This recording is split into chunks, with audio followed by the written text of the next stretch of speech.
We all know about the Hellcat, but what about the Chinese equivalent of the tank, and whether the Chinese is just a knockoff of what we were hoping we'd get with, of course, the Type 64. This is the Tier 6 kind of light tank that also plays somewhat like a Hellcat, but doesn't have the alpha damage of the 240 90mm that you can get on the Hellcat. But what it does have is some of the key characteristics, and it, I mean, to all intents and purposes, looks pretty much like one. You could also compare it to things like the Chaffee.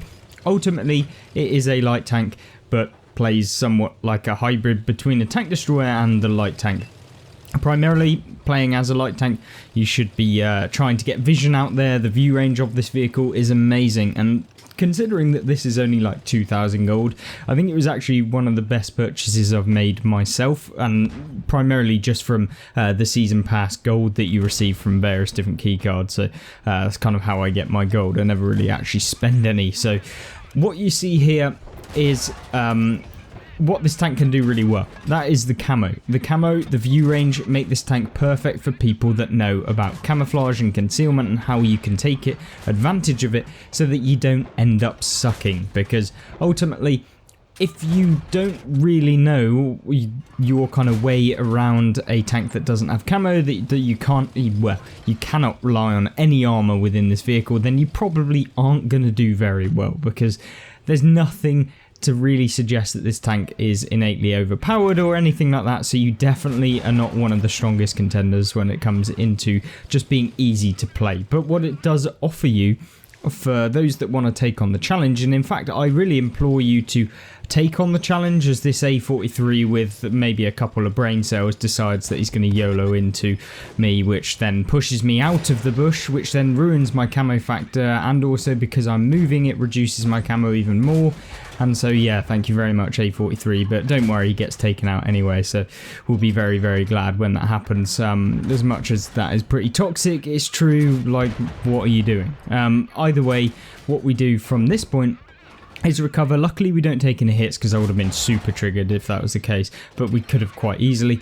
But what you've got to do, even in situations where this happens, because sometimes it does, you've got to be very kind of switched on as to what you want to do and know what sort of things you should be doing in a game like this. Now, what you're seeing from this tank is the amount of rounds that I feel like you get in this thing are terrible. Like, there is no other answer or no other thing to really say, but the amount of rounds you get is super terrible, considering you've only got 100 alpha per shell. When you're only dealing what, like I don't know, couple thousand damage a game, you are needing at least like 20 rounds. And remember, because this is a fast firing gun and you're a light tank and you're firing on the move, you run out of rounds very, very quickly, especially in the sort of scenarios where you're seeing here as we're taking out this VK. But that's something I always hate about wargaming, is that they'll introduce something and then they say it's balanced because you run out of rounds. It's like, surely not, that shouldn't be the case, but it is within this, unfortunately for us. But so we're down to 16 rounds, which means we are capped at about 1700 total damage that we can do within this replay from this point onwards. That is how it literally is. So the maximum damage we can get at this point, because we don't have the rounds, is 3000 damage, which, you know, you can see whether or not we get that in this, but ultimately this is why this tank is kind of one of the higher skill cap tanks, is that you really need to know everything about the game to be able to make use and fully utilize a tank, because it is a good tank. But I feel like when you compare it to something like the Hellcat, which just has the alpha advantage, it has pretty much the exact same view range, it has the same sort of concealment, if not better than this thing, then you start to question, well, if I wanted to play a tank that is pretty much this playstyle, why the hell would I play this Chinese Type 64? And I guess you could be kind of right in making that assumption, and I don't really have an answer to you. The key thing is that if you really want a crew trainer, then maybe you'd pick this, but then there's a lot of other better options at tier 8, and of course you'll earn way more at tier 8, so there's always that. So these are all the sorts of things that you have to weigh up when deciding whether or not you want to buy a premium, or if you are trying to kind of perform the best. If you're purely about getting your win rate up as much as possible, then maybe you probably wouldn't want to pick this, and maybe you'd want to pick a Hellcat. But at the end of the day, it is completely down to you, your playstyle, and these are all the things that you have to kind of work out yourself and decide upon. So regardless of what the game happens, how you feel about certain ways of playing the game, this tank is really, really fun. And that's kind of why I play World of Tanks, is I don't play it to sit there and complain all of the time. So it's all about trying to actually enjoy the game. And I feel like a lot of the time people get distracted with a lot of the other things that are introduced in the game and just kind of get focused on that. Now, I'm being a bit of a bot at this point, and we notice that there are 2 heavy tanks coming or trundling very close towards me, which is not good. We've got a light tank that's on the hill. Try and go for a blind fire on him. I know he's up there somewhere. But now this is a very, very bad situation, and we've got 2 heavy tanks closing down on us, and it is likely to be curtains. So we're just going to sit down here. It's kind of difficult to come down. All they've got to do is basically not jump off of the hill, and of course that's exactly what they do. So the heavy tank decides to YOLO off the hill. He doesn't manage to get taken out and survives, but the other one on his platoon decides to do the exact same thing and ends up sideways with all of his hit points removed. So somehow we got lucky and got away with it. But from this point, I don't even know. We've down to 1 round left, so it's kind of bad. But at the same time, I kind of can showcase what other things you can do in the tank, because this is a light tank. You're able to spot, you're able to get assistance damage. You can do other things than just purely going in to try and get damage, because you know, light tanks typically aren't the best damage dealers anyway, and if you're interested in that, then maybe you should play more of the fast mediums. Things like the TVP would probably be your ideal, and they are my ideal as well. So there's a Chaffee here. We're kind of a little bit hesitant. That tank, you know, he's got rounds, we haven't at this point.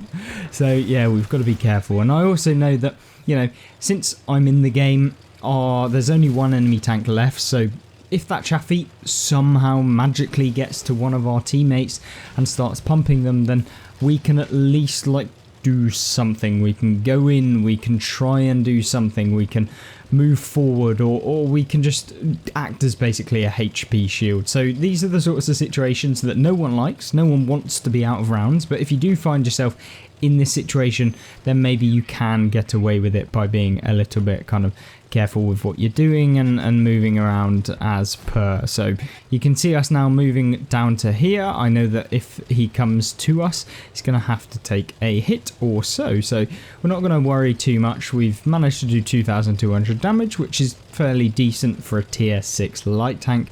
And so you can expect to get a decent amount of XP whether you win or lose, which ultimately, if you're down for just experience, then maybe you should be playing down at the lower tiers. And also, if you're just trying to learn the game, it is a lot more forgiving down at the low tiers. There are some little trollops that do decide to go all the way down here and play with full premium and full equipment and full 9 skill crews, and there's loads of people like that. And they play things like the Hellcat purely and play like 15,000 battles. I don't have a problem with people deciding to go and revisit tanks, you know. I myself have revisited some of my favourite tier 6s in the game, but there's a difference between revisiting them and playing 5 games compared to playing 50,000 games in a tier 6 tanks or tier 6 tanks. So yeah, there's kind of that. I never condone people just sticking around at tier 6 forever. Typically my most fun and most engaging games have been the highest tier vehicles that I own at tier 10. So, you know, try things out, test them out. If you're new, try lower tiers because it will be easier for you to get into things and you'll learn things. And also everything's so much cheaper as well, silver wise, because that can be a problem. So just make of that what you will and kind of go forward as is. So from this point, we know that the enemy light tank has been spotted. We know he's probably going to be moving towards the central area. So at this point, we're just going to move to try and meet him.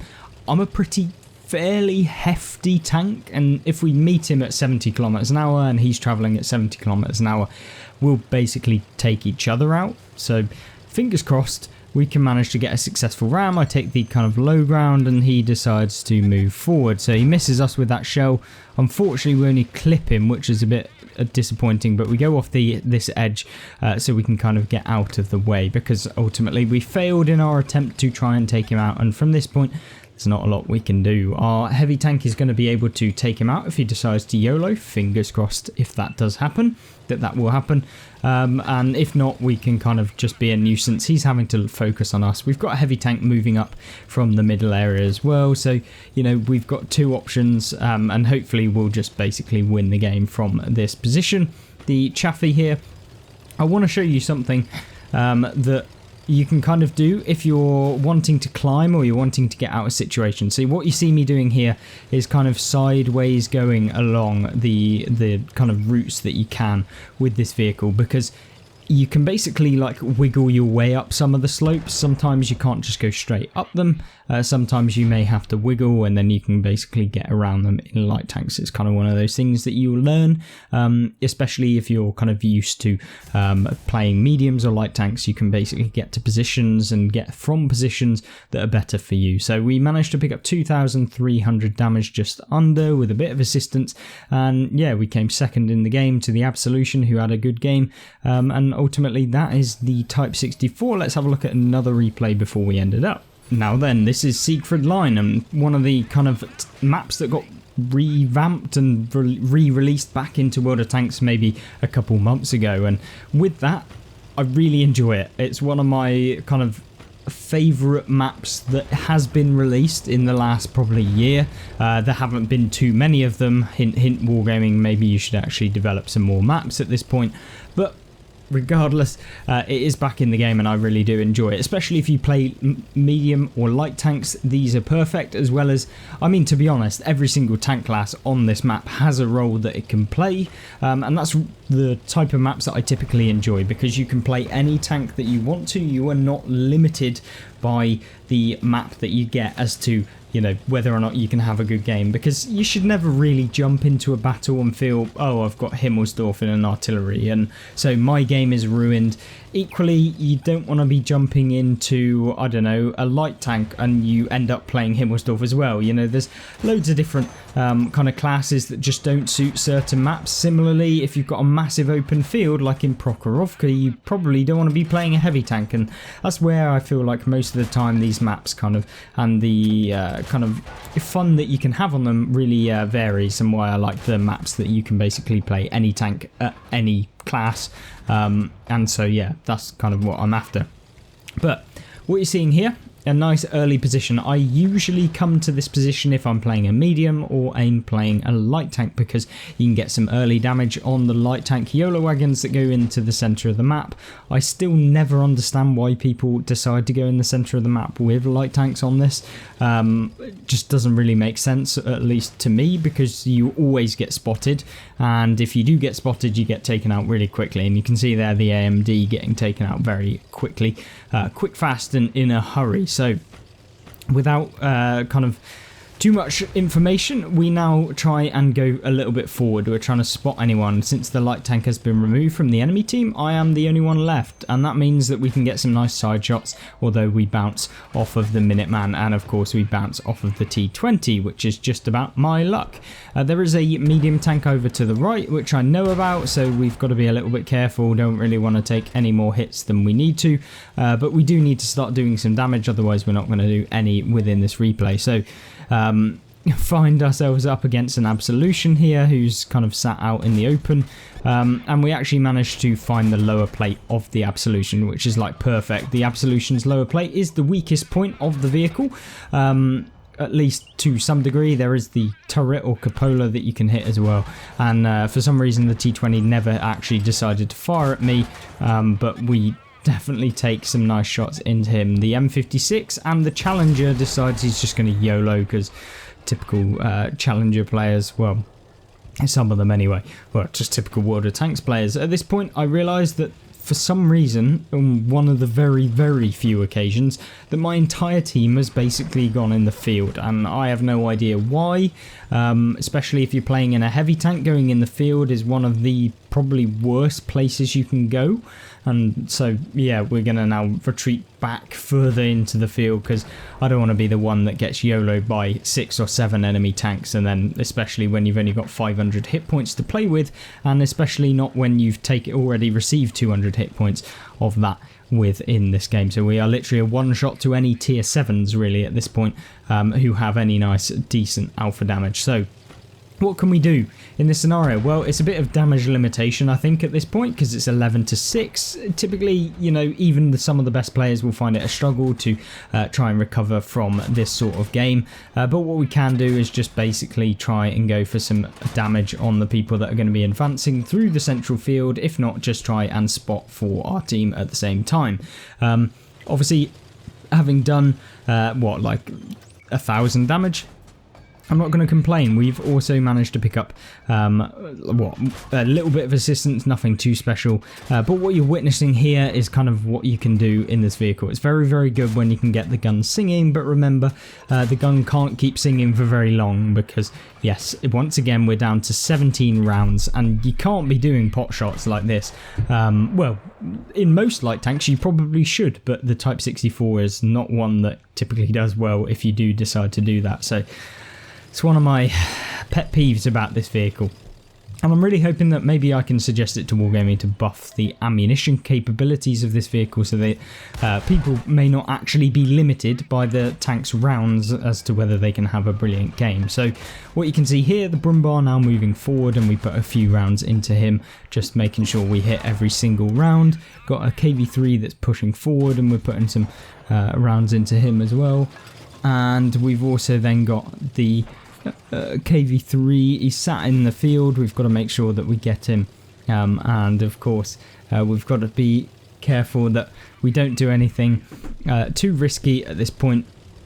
So we've got 2,100 damage done. We've also got 186 assistance damage at the same time. So with only 9 rounds left and a lot of heavy tanks on the enemy team still alive, we are not once again going to be able to fully complete the amount of damage that we need in this game. So it's going to be unlikely that we're going to be able to actually get the win just purely because we don't have the ammo. But we've got the T-34-100 now pushing forward, and we're going to put in a few rounds hopefully into him.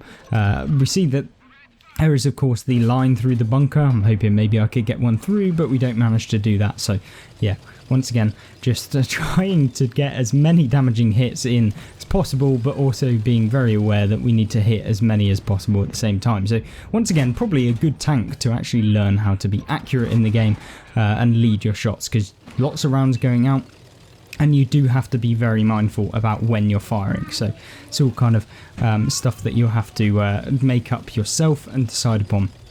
So 2,248 damage done, 186 assistance. It's kind of looking like maybe we can have an okay game. Maybe we could even win this. So we're going to put a nice round into the T-34-100. And of course he auto-aims us and hits us straight on. The Challenger then is deciding to fire at us. We take a little quick turn. He doesn't manage to hit us.